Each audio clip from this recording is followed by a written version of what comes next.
Malam ini saya akan bercerita kisah nyata yang terjadi pada awal tahun 2018 dari salah satu pendengar channel kami yang tidak ingin disebutkan namanya. Dan inilah kisahnya.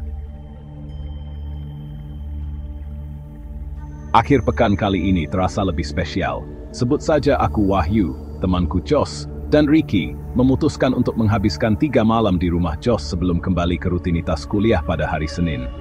Kami sudah sering menginap di rumah satu sama lain, tetapi jujur saja, setiap kali aku menginap di rumah Josh, ada perasaan aneh yang selalu menghantuiku. Aku sering mengalami mimpi buruk saat tidur di sini. Mimpi yang sama, berulang kali, tetapi aku selalu mengabaikannya. Mungkin hanya kebetulan, pikirku. Lagi pula, ini cuma rumah biasa, bukan rumah tua angker yang sering muncul di cerita-cerita horor. Kami tiba di rumah Josh pada Jumat sore. Rumahnya tidak terlalu besar, tetapi cukup nyaman. Ada ruang tamu yang cukup luas, dengan TV layar besar dan sebuah lemari tua di sudut ruangan. Kami bertiga selalu tidur di ruang tamu setiap kali menginap di sini. Malam pertama pun tiba. Kami menghabiskan waktu dengan bermain game, bercanda, dan menonton film horor hingga larut malam. Setelah lelah, kami akhirnya merebahkan diri di atas kasur lipat yang sudah digelar di lantai. Besok kita kemana? Gak tahu, lihat nanti aja. Bincang mereka berdua dan aku hanya tersenyum, mencoba mengabaikan kegelisahan yang mulai menyelip di hatiku. Aku harap malam ini yang mimpi buruk lagi. Seperti yang sudah kuduga, mimpi buruk itu datang lagi. Dalam mimpi, aku masih berada di ruang tamu Josh. Namun, suasana di sekitarku terasa berbeda. Lampu ruangan berpendar redup seperti hampir padam, dan udara terasa dingin menusuk.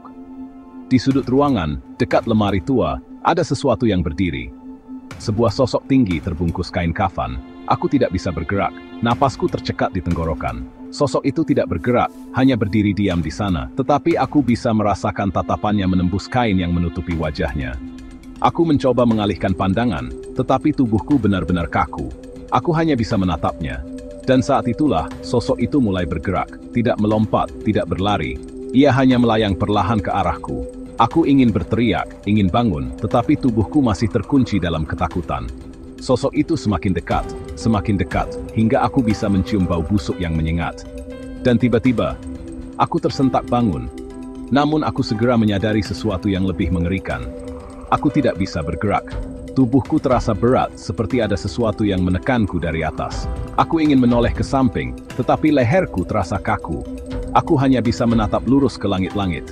Kemudian aku mendengar sesuatu.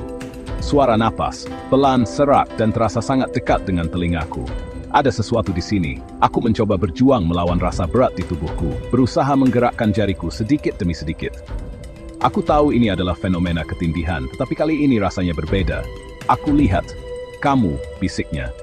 Aku merasa sesuatu mendekatiku, semakin dekat, hingga aku merasakan dinginnya tepat di pipiku.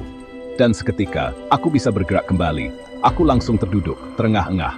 Jantungku berdebar kencang. Aku menoleh ke samping. Josh dan Ricky masih tertidur pulas. Aku melirik ke sudut ruangan, ke arah lemari tua itu. Tak ada apa-apa di sana tapi aku masih bisa merasakan tatapan itu.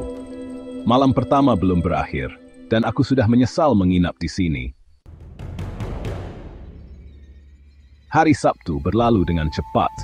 Aku berusaha melupakan kejadian semalam dan menikmati waktu bersama teman-temanku. Kami pergi keluar seharian, makan di luar, dan kembali ke rumah Josh pada malam hari. Josh bertanya kenapa aku agak aneh hari ini. Aku menceritakan apa yang aku alami tadi malam. Josh terdiam mendengar ceritaku, dan kemudian bercerita apa yang dia tahu. Sebenarnya semua bermula dari lemari antik tua yang dibeli oleh ayah Josh. Aku dan Ricky hanya terdiam mendengarkan Josh bercerita. Ricky bertanya, ada apa dengan lemari itu? Dia hanya menjawab semua kejadian aneh terjadi setelah adanya lemari itu. Entah dari mana ayah Josh mendapatkannya. Dan seketika aku merinding mendengarnya. Josh mencoba mencari tahu tentang kebenaran lemari tua itu, tapi tidak mendapatkan jawaban.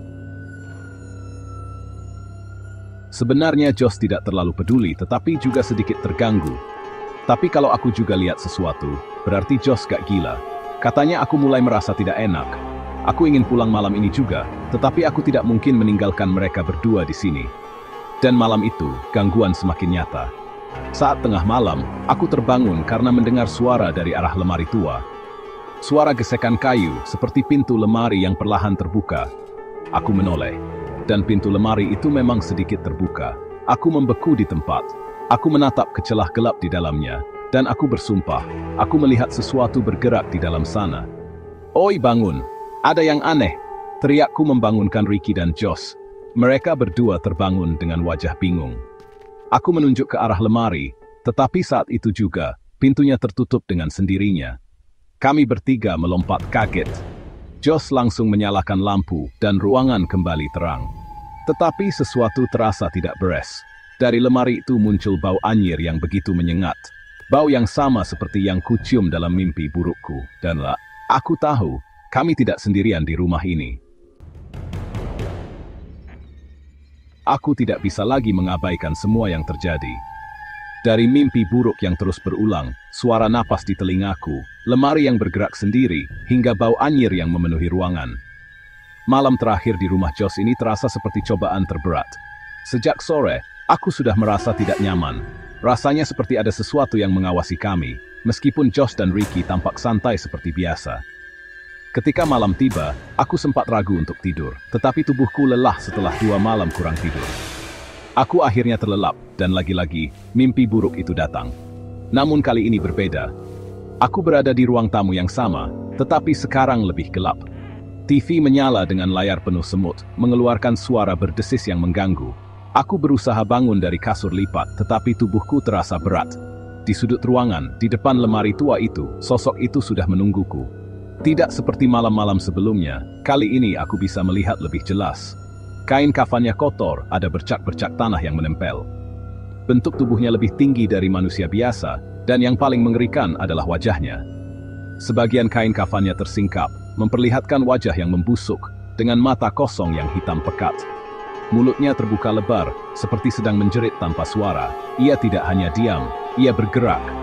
Pocong itu mulai melompat ke arahku. Bukan lompatan yang kaku, tetapi seperti terbang dalam gerakan cepat. Aku ingin lari, tetapi kakiku seolah ditanam ke lantai. Saat ia semakin dekat, aku akhirnya bisa mendengar sesuatu darinya. Bukan jeritan, bukan suara kasar seperti sebelumnya. Ia berbisik, "Tinggal di sini." Aku tersentak bangun dengan tubuh basah oleh keringat. Tetapi begitu membuka mata, aku menyadari sesuatu yang lebih buruk. Aku masih tidak bisa bergerak. Aku tidak lagi dalam mimpi, tetapi tubuhku kembali tertahan dalam ketindihan. Dan kali ini, aku tahu ada sesuatu yang benar-benar ada di ruangan ini. Napas dingin itu kembali terasa di leherku. Aku bisa melihat bayangan hitam berdiri di sampingku, tinggi dan tidak bergerak. Dari sudut mataku, aku bisa melihatnya. Sosok itu menunduk ke arahku. Aku memejamkan mata erat-erat, berusaha menarik napas dalam-dalam. Aku mencoba menggerakkan jariku sedikit demi sedikit, hingga akhirnya tubuhku kembali bisa bergerak. Aku langsung terduduk, menoleh ke sekitar. Josh dan Ricky masih tertidur, tetapi kali ini aku tidak peduli. Aku ingin segera pagi, aku ingin keluar dari rumah ini. Aku melirik ke sudut ruangan. Lemari itu masih di sana, diam. Tetapi aku tahu, sesuatu masih mengawasi dari dalamnya. Aku tidak tidur lagi malam itu. Matahari akhirnya terbit. Aku merasa seperti orang yang baru selamat dari neraka. "Lo gak tidur, Yu?" tanya Josh kepadaku. Aku hanya menggeleng. Aku terlalu lelah untuk menjelaskan semuanya. Tak lama Ricky pun bangun. Tetapi ada yang aneh dengannya. Dia terlihat biasa saja. Seakan tidak ada apa-apa yang terjadi selama 3 malam ini. Aku menatapnya dengan penuh tanda tanya. Kenapa dia sama sekali tidak terlihat terpengaruh? "Rick, selama 3 malam ini, lo ngerasain sesuatu gak?" tanyaku kepada Ricky. Ricky hanya menggelengkan kepala dan tak menjawab apa-apa.